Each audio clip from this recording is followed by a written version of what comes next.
Bonjour à tous et bienvenue dans cette nouvelle vidéo. Vous l'avez vu il y a 3 semaines, on était en Géorgie et en Abkhazie. On va vous présenter aujourd'hui les galères qu'on a eues pendant ce voyage et explorer ensemble les villages fantômes d'Akharmara. C'est parti.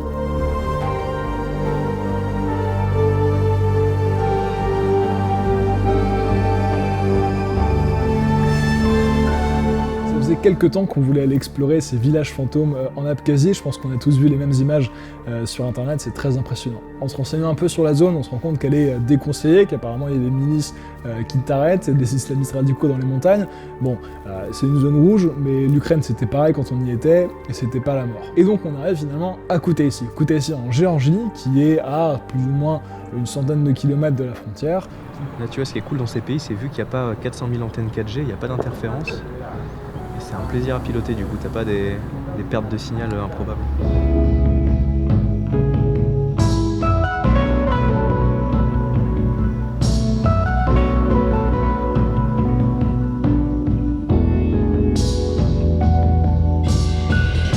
Donc à Koutaïssi, on se décide de louer une bagnole, parce que forcément on a beaucoup de matos, on a une valise entière dédiée pour ça, donc on peut pas y aller juste comme ça en taxi.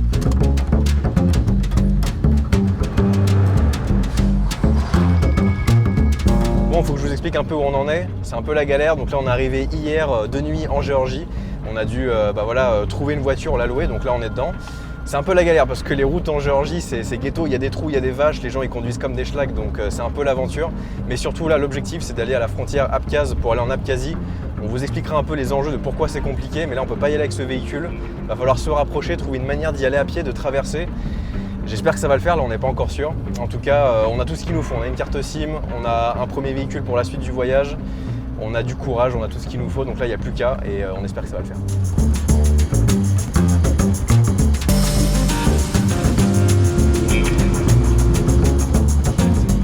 Pire en plus, c'est la voiture ici.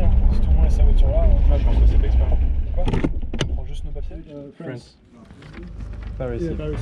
Le poste frontière qu'on voit finalement, c'est pas juste un passage et on est en Abkhazie, c'est qu'il y a une zone blanche entre les deux pays, donc il y a vraiment une grosse scission entre les deux, et ensuite il y a un deuxième poste frontière à passer après. Donc en Géorgie, déjà on poireaute une petite heure, le temps que les gars ils comprennent, mais qu'est-ce que deux Français viennent faire déjà à cette frontière-là pour aller en Abkhazie? Donc une fois la première frontière géorgienne passée, en fait tu te retrouves à marcher pendant 1 km, 1,5 km sur un pont là comme ça tracé tout droit. On a passé le premier poste côté Géorgie, apparemment on s'est passé. On est resté certes un peu de temps.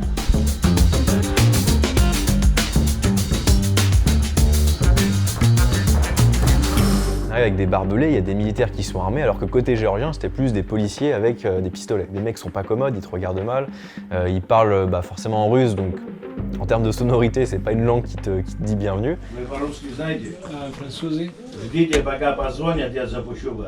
On peut aller ? Et donc nous on poireaute, donc on voit des gens qui rentrent qui ont des passeports russes, mais nous en tant que touristes on est vraiment bloqués et qu'on attend 2 heures, 3 heures, le mec il est pas commode et tout, on essaie de lui demander genre est-ce qu'on peut passer, il nous envoie bouler à chaque fois, et puis au bout d'un moment il nous fout son gros tampon, on passe. Ça fait 2 heures qu'on attend, le mec a enfin passé un coup de téléphone, la situation s'est déroulée, on n'est pas encore sorti. On pensait être passé, mais pas du tout. On arrive à un deuxième point de contrôle avec de nouveau contrôle des passeports, des machins. Et puis là, il y a un mec qui nous dit est-ce que je peux voir les sacs, donc nos sacs de matos. Il a fait gloops. Donc là, c'est-à-dire que le mec, il dézippe le truc, il l'ouvre, et donc là, il voit forcément des gros appareils, il voit un drone, il voit tout ça, et j'ai vu son visage se décomposer. Et direct, il nous a dit hop, ça part dans la petite salle. Je te laisse raconter, mais. Non, French English. Toute une série de questions pour savoir qu'est-ce qu'on fait, qu'est-ce qu'on vient faire en Abkhazie. Donc on s'en sort pas trop mal en disant qu'on vient photographier les montagnes. Par contre là-bas, deux mecs qui voyagent seuls, ils aiment pas trop les homos. Donc ils nous posent la question, est-ce que vous êtes friends? Pour communiquer en fait, vu qu'ils parlent pas anglais, c'est du Google Traduction. Tu as toujours ce facteur d'erreur entre ton anglais qui est traduit en russe et son russe en anglais. On a toujours cette petite crainte et une incompréhension. Tu t'insultes le mec alors que c'est pas du tout ça que tu veux dire. Tu vois. Moi je fais ouais on est amis, ouais friends, mais pas de bisous.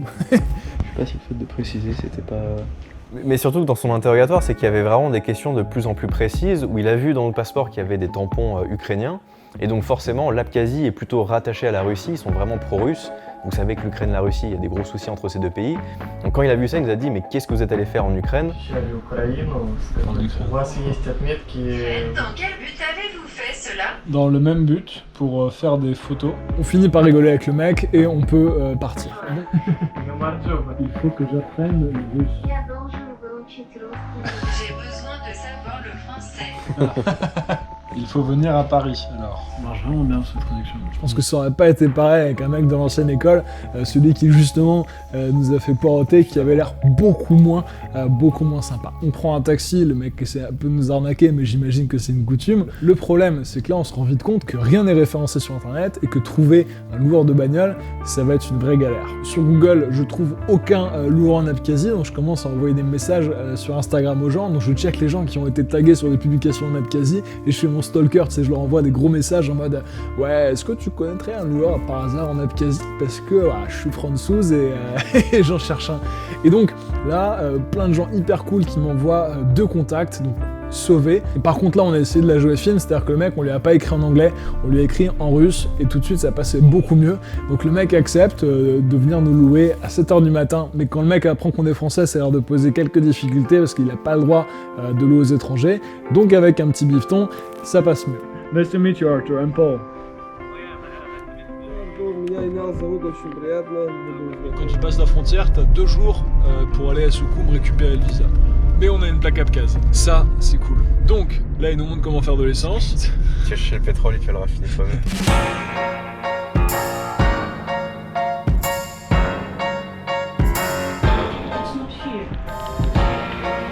T'as un peu l'impression d'être dans les 12 travaux d'Hercule où il faut chercher des formulaires partout.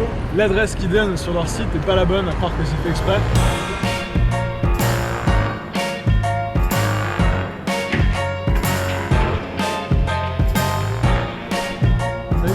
C'est bon, on peut shooter maintenant. On va pouvoir sortir du territoire et on est parti explorer cette usine de torpilles le long de la côte de la mer Noire. Je vous encourage à regarder la vidéo et également à regarder la vidéo qu'on a tournée plus tard à Tbilissi. C'est 2 fois 10 minutes et c'est des vidéos qu'on a mis beaucoup d'efforts, de temps et de passion à faire, donc allez les voir.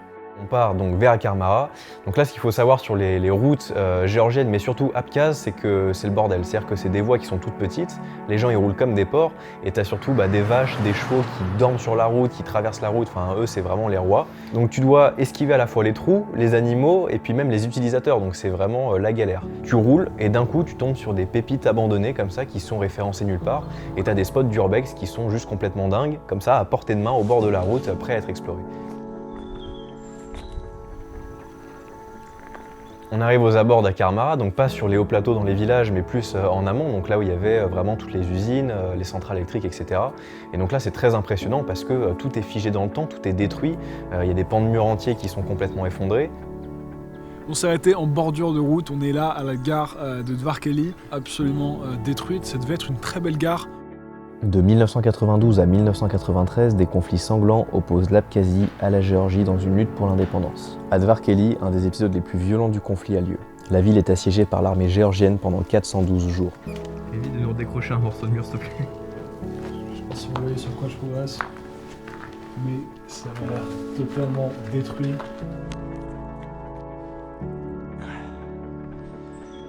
T'as la gueule du béton.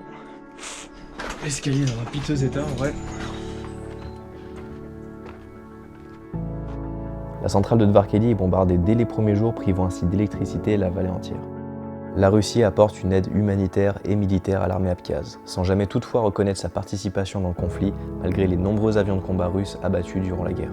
À ce jour, l'indépendance de la République autonome d'Abkhazie n'est toujours pas reconnue par l'ONU. Regardez-moi, ça part en grimpe urbaine. Ouais, super. Juste, il faut préciser aux gens qu'il n'y a aucune prise là. Non, il n'y a que dalle. À part ce bout de métal que je viens de choper.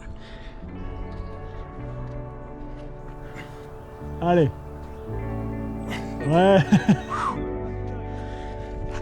Alors tu vois, je suis monté, mais je sais pas comment je vais descendre.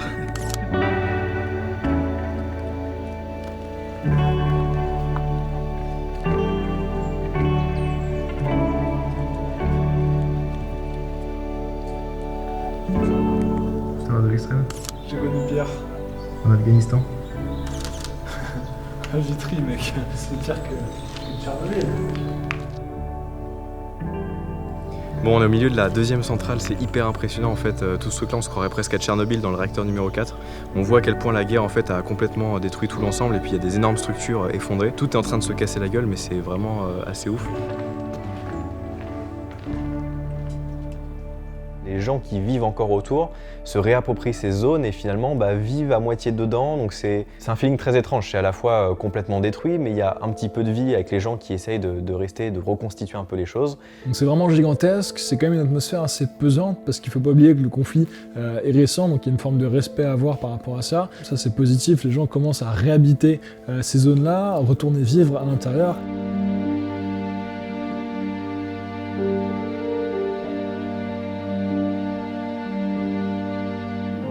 Donc là, on prend notre voiture de location, qui est une toute petite voiture qui n'est pas du tout un 4x4. Et là, on se retrouve dans des routes forcément qui ne sont pas du tout entretenues. Donc tu as des trous, mais vraiment des trucs comme ça. Et j'étais surpris de voir en fait que beaucoup de gens y vivaient encore, commençaient vraiment à réhabiliter les lieux. En fait, le contraste est très impressionnant parce que tu as d'une part des bâtiments qui sont, certes un peu délabrés, mais vraiment en état, des gens vivent dedans. Et juste à côté, tu as le même bâtiment complètement effondré. Et tous les escaliers d'ailleurs étaient détruits. Alors je sais pas si c'est une volonté des gens pour éviter qu'il y ait, je sais pas, peut-être des gens qui squattent ou qu'il y ait des effondrements ou quoi, ou si ça a été détruit pendant la guerre, mais il n'y avait aucun moyen d'explorer ces bâtiments abandonnés parce que toutes les cages d'escalier étaient complètement détruites. Et en fait, il y a plusieurs villages sur plusieurs plateaux. Donc nous, on était au premier niveau et donc là, on a pris un peu plus de hauteur pour atteindre le village suivant. Et donc là, même ambiance, même décor, ce côté vraiment de encore habité, un peu abandonné. Et puis tu avais un cinéma un peu typique de l'époque soviétique qu'on explore. Malheureusement, il n'y a plus grand chose si ce n'est les murs. Et donc là, il y a un habitant qui nous rejoint, qui parlait pas un mot ni d'anglais, ni de russe, ni de Google Traduction. Donc on essayait de communiquer avec des gestes. Et il nous a fait comprendre en fait qu'à l'intérieur du cinéma où la toiture s'est effondrée, ils font pousser les carottes. C'était vraiment très, très spécial de visiter ça parce qu'il y avait ce côté, il y a eu la guerre où tout est détruit, mais en même temps, il y a de la vie qui est en train d'émerger. C'était assez étrange comme feeling au final.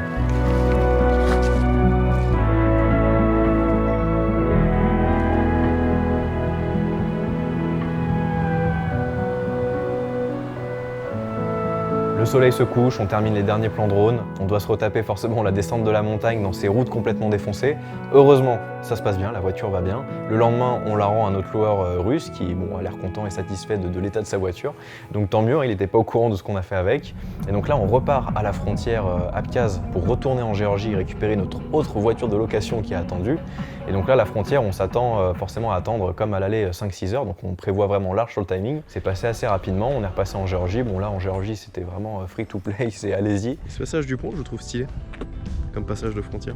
On file donc en direction de Tbilissi, filmer la première des vidéos de Géorgie que j'espère que vous avez vu. On a exploré une crypte cachée, une piscine abandonnée, exploration qu'on a d'ailleurs réalisée en live. C'était une piscine abandonnée en plein centre-ville, c'était absolument ouf. Big up à celui et celle, tout le monde qui ont suivi le live. D'ailleurs, on va lancer des lives sur Twitch, on comptera sur vous pour suivre ça. On tient encore une fois à remercier nos tipeurs, car c'est grâce à vous qu'on peut continuer l'aventure, continuer à proposer du contenu de qualité. Voilà, on est démonétisé, donc non suggéré, donc on se bat pour que notre contenu vous parvienne. Un immense merci à tous ceux d'entre vous qui nous permettent de continuer.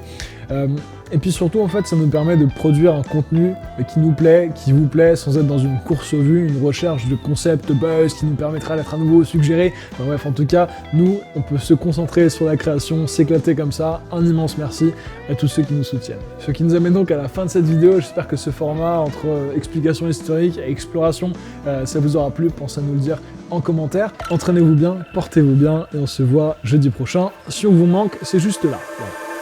À jeudi.